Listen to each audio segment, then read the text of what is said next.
तो आप में से बहुत लोग ये मुझसे क्वेश्चन पूछ रहे थे कि क्या हो अगर गोकू की फाइट हो जाए रिमारू टेम्पेस्ट से।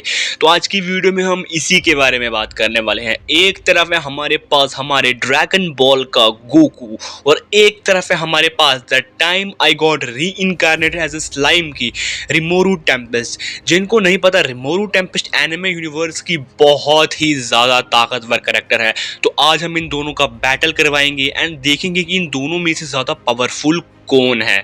तो वीडियो शुरू करने से पहले प्लीज़ चैनल को लाइक, सब्सक्राइब, शेयर ज़रूर कर देना। तो शुरू करते हैं आज की ऑसम वीडियो। तो सबसे पहले बात करते हैं हमारे फेवरेट गोकू के बारे में। तो जिनको गोकू के बारे में नहीं पता वो जाके भाई पोगो देखो। तो चलो मैं आपको गोकू के बारे में थोड़ा बता देता हूँ, उसकी पावर्स एंड एबिलिटीज़ के बारे में थोड़ा सा बता देता हूँ। तो गोकू हमारे ड्रैगन बॉल्स का मेन कैरेक्टर है एंड ये एक सायन है। एक सायन की कोई भी लिमिट नहीं होती, वो जितना चाहे उतना पावरफुल बन सकता है। हमारे गोकू के पास कुछ फॉर्म्स हैं जैसे कि super Saiyan 1, super Saiyan 2, super Saiyan 3, super Saiyan 4, super Saiyan god blue, super Saiyan god Kaioken, ultra instinct, master ultra instinct, true ultra instinct and Susanoo ultra instinct. ये सारी फॉर्म हमारे पास हमारे Goku के पास हैं। And जो हमारी Goku की last form है ट्रू अल्ट्रा इंस्टिंक्ट, वो एक मल्टीवर्सल लेवल पर स्टैंड करती है। हमारे गोकू ने बड़े बड़े कैरेक्टर्स को डिफीट किया है जैसे कि किड बू, हमारे पास हमारा सेल, हमारे पास हमारा जिरन। एंड जिनको नहीं पता है कि ये विलन कितने पावरफुल हैं, ये विलन इतने पावरफुल हैं कि एक पूरे की पूरी गैलेक्सी एंड यूनिवर्स को एक झटके में डिस्ट्रॉय कर सकते हैं। हमारे गोकू के पास कुछ अटैक्स, कुछ एबिलिटीज़ भी आती हैं जैसे कि इंस्टेंट ट्रांसमिशन की टेक्निक। इंस्टेंट ट्रांसमिशन से गोकू कहीं भी टेलीपोर्ट हो सकता है, किसी भी प्लैनेट पे, किसी भी यूनिवर्स में टेलीपोर्ट हो सकता है। हमारे गोकू के पास आते हैं बहुत सारे अटैक्स जैसे कि Kamehameha, super Kamehameha, down Kamehameha, pistol Kamehameha, mini Kamehameha and कुछ ki blast, spirit bomb and ऐसे कुछ टेक्निक्स। हमारे गोकू की स्ट्रेंथ बहुत ज़्यादा है। हमारे गोकू ने एक पंच में पूरे प्लैनेट को डिस्ट्रॉय करने की स्ट्रेंथ वो रखता है। हमारे गोकू की स्पीड अल्ट्रा इंस्टिंक्ट में बहुत ज़्यादा बढ़ जाती है, इतनी ज़्यादा कि कोई कैरेक्टर उसको देख भी नहीं सकता एंड गोकू अपनी आफ्टर इमेजेस भी क्रिएट कर सकता है। गोकू की ड्यूरेबिलिटी के बारे में क्या ही कहने, उसने जिरन के पंचेस को सर्वाइव किया है। जिरन के पंचेस जो कि एक प्लैनेट तक को डिस्ट्रॉय कर सकते हैं। बीरस के की ब्लास्ट को सर्वाइव किया है, बीरस के की ब्लास्ट जो कि यूनिवर्स तक को डिस्ट्रॉय कर सकते हैं। एंड जब गोकू एंड बीरस की फाइट हो रही थी, गोकू उस समय अपनी गॉड रेड फॉर्म में था एंड उन दोनों के पंचेस के क्लैश से यूनिवर्स खतरा होने, मतलब यूनिवर्स तबाह होने का डर था। सोचो कि उन दोनों के पंचेस कितने ज़्यादा पावरफुल होंगे। एंड उस समय गोकू अपने सुपर सैयन रेड फॉर्म में था।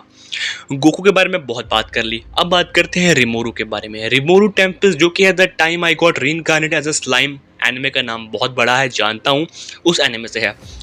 रिमोरू की ओरिजिन स्टोरी क्या है? रिमोरू जो है वो एक नॉर्मल बंदा होता है, अपने हमारा यूनिवर्स है ना, वहाँ पर नॉर्मल बंदा होता है, काफ़ी ज़्यादा ठरकी होता है। तो उसको कोई बंदा चाकू मार देता है एंड वो मर जाता है एंड देन वो रीइंकार्नेट होता है एक स्लाइम के रूप में। एक स्लाइम के रूप में वो रीइंकार्नेट होता है एक दूसरी जगह में, मतलब एक दूसरे यूनिवर्स में। एंड वहाँ वो एक स्लाइम के रूप में पैदा होता है। अब उस स्लाइम के पास एक स्किल होती है जिस स्किल का नाम है प्रेडेटर स्किल। प्रेडेटर स्किल की मदद से वो किसी को भी खा सकता है, उसकी पावर को यूज़ कर सकता है। ऐसे रिमोरू जो है वो बहुत सी चीज़ों को खाता है एंड देन वो एक ड्रैगन से मिलता है जिसका नाम है वेल्डोरा एंड वो वेल्डोरा को भी खा जाता है जिससे उसकी पावर बहुत ज़्यादा बढ़ जाती है।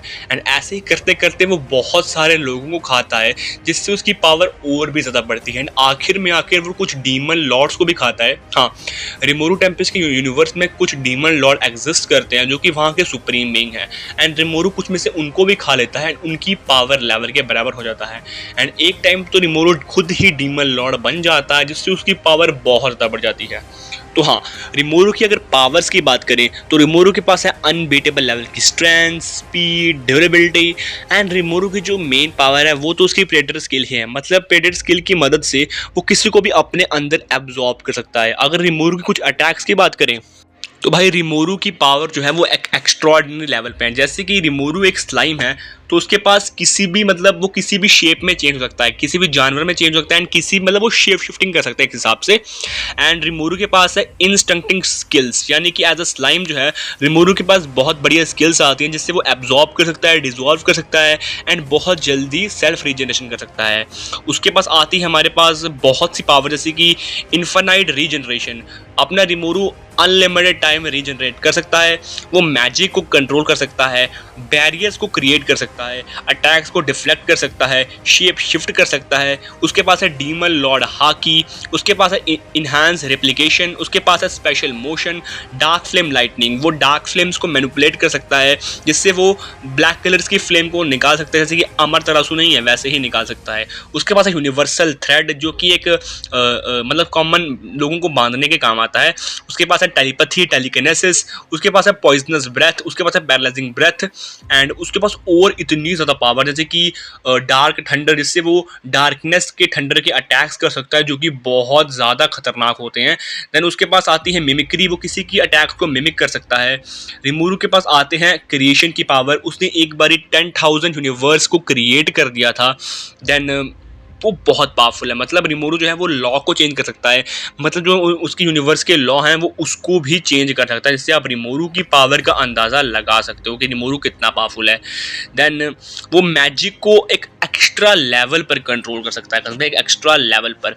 तो रिमोरू की पावर के बारे में मैंने आपको बता दिया। एंड रिमोरू की जो मैंने आपको पावर बताई थी ना, ये सिर्फ एनिमे से है, लाइट नोवेल से नहीं।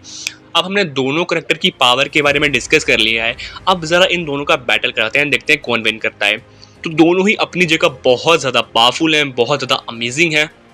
तो अगर कभी इन दोनों के बीच फाइट हो जाती है तो मेरे हिसाब से इस मैच का विनर कौन होगा, पहले आप अपना बता दो, आपका जो राय है ना वो कमेंट बॉक्स में बता दो, फिर मैं बताऊंगा। तो गाइज प्लीज़ गुस्सा मत करना, प्लीज़ गुस्सा मत करना, सच में इस मैच का विनर होगा रिमोरू टेम्पेस्ट। यस गाइस, इस मैच को रिमोरू विन कर जाएगी। तो गाइस अगर रिमोरू की फाइट बीरस से भी हो ना तो रिमोरू बीरस को भी डिफीट कर देगी, बिकॉज रिमोरू की जो मेन पावर है ना प्रेडेटर स्किल, बस उसको वही विन कराएगी। अगर रिमोरू के पास ये स्किल ना हो तो मेरे हिसाब से गोकू विन कर जाएगा, बट इसकी ये वाली स्किल की मदद से रिमोरू बहुत ज़्यादा पावरफुल है। रिमोरू ने एक बारी 10,000 यूनिवर्सेस को क्रिएट किया है, मतलब अगर मेरी बात मानोगे ना तो रिमोरू का जो यूनिवर्स है ना, वहाँ रिमोरू की जो पावर है वो बहुत ज़्यादा इलॉजिकल तरीके से दिखाई गई हैं, जो कि मुझे भी नहीं पसंद। अब क्या करें, पावर है तो पावर है, तो इस मैच का विनर होगा रिमोरू। तो अगर आपको कोई और बैटल भी चाहिए तो वो भी कमेंट बॉक्स में बता दो, वो बैटल भी आ जाएगा। तो चलिए मिलते हैं नेक्स्ट वीडियो में, बाय बाय, पीस आउट।